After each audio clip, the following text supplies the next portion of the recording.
Pessoas, boa noite, boa tarde, bom dia, onde você estiver, tranquilo? Tudo beleza? Ó, antes de qualquer coisa, antes de qualquer falar os meus assuntos aqui, parará, ó, dá um joinha, beleza? Dá um joinha, curte o canal, ó, joinha, curte o canal, se inscreve, canal Paulo Dharma 1970, beleza? Ó, tranquilo? O que é que Paulo vai falar hoje? Ó, lembra que um tempo atrás, aí, alguns dias atrás, eu falei do texto do Eurípides, Efigênia em Aulis. Deve estar aqui nas sugestões, deve aparecer aqui a qualquer momento aqui nas sugestões de texto, de vídeo, que eu fiz um vídeo um tempo atrás. Não sei se você assistiu. Se você não assistiu, não veja esse, porque esse é o spoiler do anterior, ó. Então, você está proibido. Se você não assistiu o outro vídeo, você está proibido de ver esse, tá? Porque esse aqui fala exatamente dos acontecimentos anteriores. Olha, parece aqueles filmes que tem parte 1, parte 2, parte 3, ó. Então, vamos voltar lá à nossa peça, ó. Tá vendo Eurípides? Lembra? Efigênia em Aulis? Lembra? Se você assistiu, você sabe do que eu tô falando, você sabe como é que foi o final. A Efigênia foi arrebatada, pá! A Ártemis foi lá e pimba! Ela ia ser sacrificada para que os navios pegassem vento e eles fossem, né, para Troia, aquela coisa toda, tarará. E a Ártemis, ela simplesmente foi lá e pegou a Efigênia e sumiu com ela para algum lugar. E a peça termina exatamente nesse ponto. A Ártemis mandou os navios todos para Troia. Vão todo mundo para Troia, some lá, vão lá enfrentar a batalha lá com os troianos lá. Vai ter lá a guerra lá, 10 anos, parará, aquela coisa toda, a gente já sabe como é que é. Você deve ter assistido o filme do Brad Pitt, né? Que tem lá o Brad Pitt fazendo papel de Aquiles, aquela coisa toda, pereré. Você sabe que sucedeu isso. Mas o que aconteceu com a Efigênia? O pessoal da Ilíada não sabe o que sucedeu. Passou-se um tempo. A gente vai pegar nas peças do Ésquilo. Ó, tá vendo? Ó, trilogia de Orestes. Você sabe o que aconteceu? Quando termina a Guerra de Troia, quando termina a nossa queridíssima Guerra de Troia, o Agamenon volta para casa. Ó, ele volta para casa depois de 10 anos, depois da batalha, depois da guerra e tal. Ele volta para casa e ele chega em casa. A nossa queridíssima Clitemnestra, eu não sei dizer para você se o fato da Efigênia ter morrido foi um dos fatores que fizeram com que ela realmente tomasse muita raiva do Agamenon. Ela tinha raiva do Agamenon por um monte de circunstâncias e que ela, né, dizia assim, não sei o que, ele matou meu marido, matou minha filha, aquela coisa toda, papapá, e ela se apaixonou por outro sujeito lá, entendeu? O tal do Egisto, ele era amante da Clitemnestra. Quando o Agamenon volta, esse Egisto, ele junto com a Clitemnestra, ele mata o Agamenon. E o Orestes, que era criancinha aqui na peça do Efigênia em Aulis, ele simplesmente toma as dores do pai assassinado. Olha, o Agamenon, hein, que não era flor que se cheire. Ele toma as dores do pai e mata a mãe. Olha que coisa pavorosa. Ele mata a mãe e mata também o amante. Beleza, né?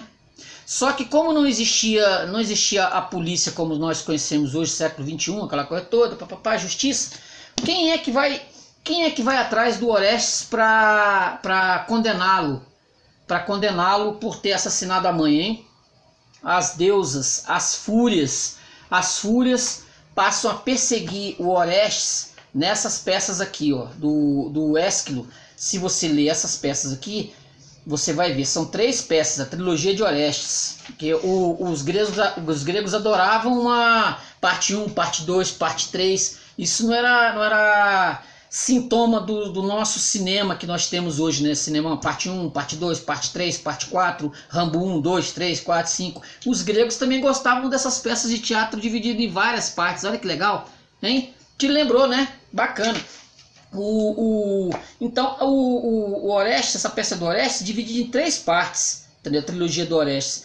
Ele vai ser perseguido durante essas peças todas por essas fúrias justiceiras que querem fazer a justiça, entendeu? E ele vai ser, obviamente, justiçado.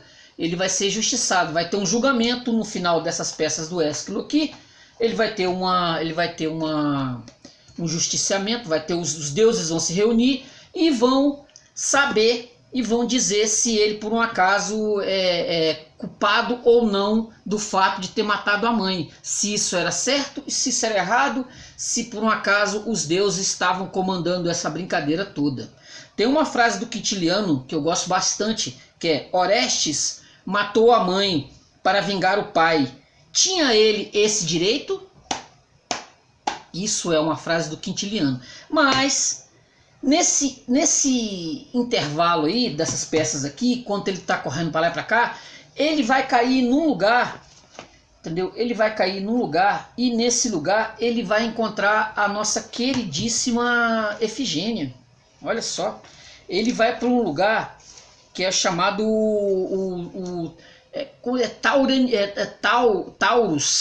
Tauranianos, os Tauranianos, que é onde hoje existe a tal da Crimeia. Ele vai parar nesse lugar e lá ele vai descobrir que a irmã dele, que ele criança, né, ele nem tinha noção, ele nem tinha noção do fato do que aconteceu, porque ele era muito criancinha, ele não tinha muita noção do que foi acontecido. Para muitos, a Efigênia tinha morrido realmente. Talvez não tivessem contado direito a história para ele, mas ele vai topar com a Efigênia nesse lugar. E Efigênia é uma sacerdotisa da Ártemis nesse lugar. Ela é uma ajudante do rei. E o nome do rei é Thoas. É um rei bárbaro. Imagina a tal da Crimeia há 3.000 anos atrás, hein? Caramba! Lugar assim bárbaro. E ela leva a Efigênia, ela é uma representante, uma sacerdotisa da Ártemis nesse lugar cheio de bárbaros. Se a gente parar para pensar que não vou entrar nessa não, porque se eu entrar nessa vai ser, se eu chamar a Crimeia e os russos, aí não vai dar problema, não vou falar sobre isso não, deixa para lá. Mas ela tá nesse lugar e ela é uma representante da Ártemis ali.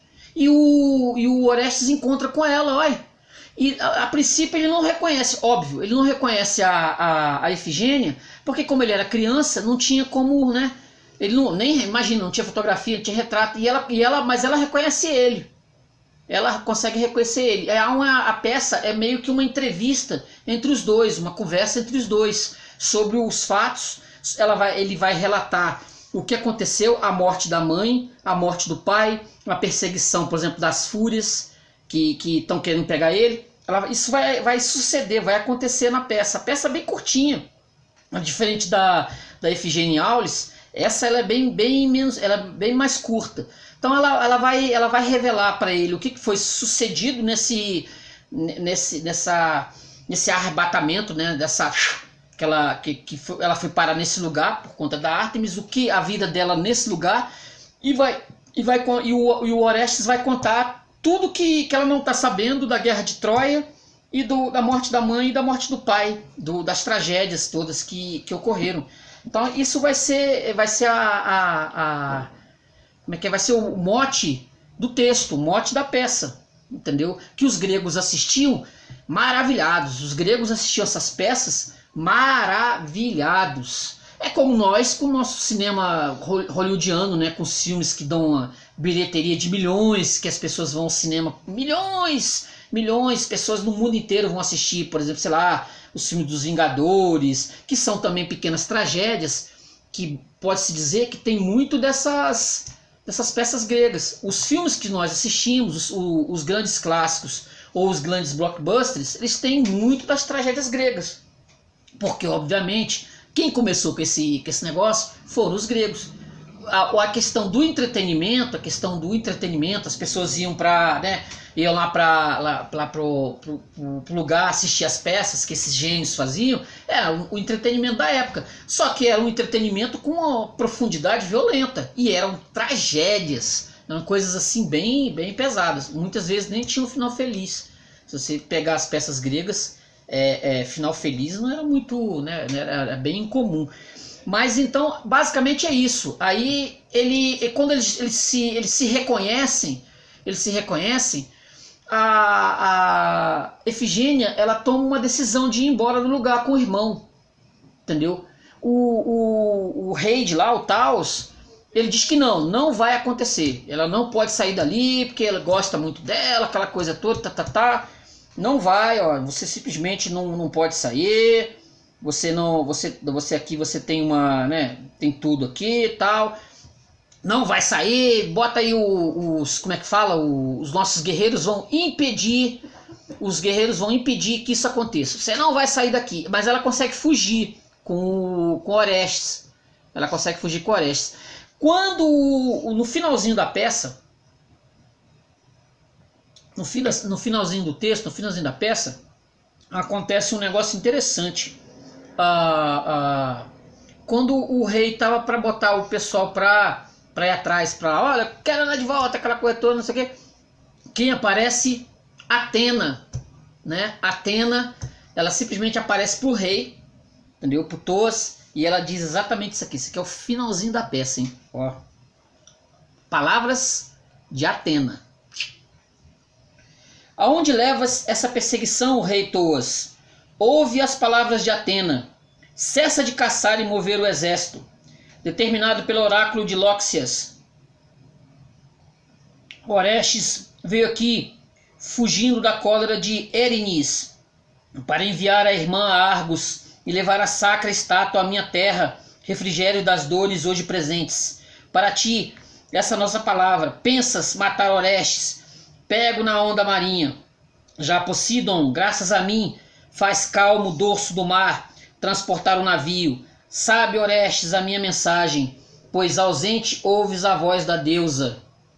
Vai com o ídolo e com a tua irmã, quando em Atenas, morada divina, há um lugar nos confins da Ática, nos montes perto do cabo Caristo, sacro, que o meu povo chama Alas. Aí ergue o templo e assenta o ícone, com o nome da terra táurida e das dores que sofreste, circulando pela Grécia, ferroado por Erinys. No porvir, Ártemis, os mortais celebrarão a deusa táurida. Faz isso lei. Quando o povo festejar, em paga de tua degola, imponha-se faca à garganta viril e jorre sangue por licitude, e a deusa tenha honras. Tu, Efigênia, nos veneráveis prados de Brauron, deve custodiar deusa, onde morta terás tumba, e te farão oferta de véus bem urdidos, tecidos, que mulheres em partos mortíferos deixaram em casa. Isto que essas mulheres gregas resgataste da terra, por justa sentença. Já te preservei, preferindo votos iguais no Areópago, ó Orestes, e assim será instituído que vence quem tem votos iguais. Vamos, envia dessa terra tua irmã, Agamênora. Thoas, não te ires! Rapaz, tu recebe uma, né? Tu recebe mensagem da deusa, hein? Ó, caramba. Queria eu que uma deusa baixasse aqui agora e me desse um comando, ó. Faz isso! Faz isso! Isso é sensacional, né? Ó. Então é isso, beleza, ó. Eurípides, tá? Eurípides. Ó. Ésquilo. Isso aqui, ó. Leia. Isso aqui vale muito a pena, ó. Texto em português. Trilogia de Orestes. Você vai ler coisa sensacional, beleza? Ó, dá uma curtida. Dá uma curtida aí, beleza? Se inscreve no canal, tranquilo? E comenta, tá bom? Valeu, irmão. Beleza. Tchau.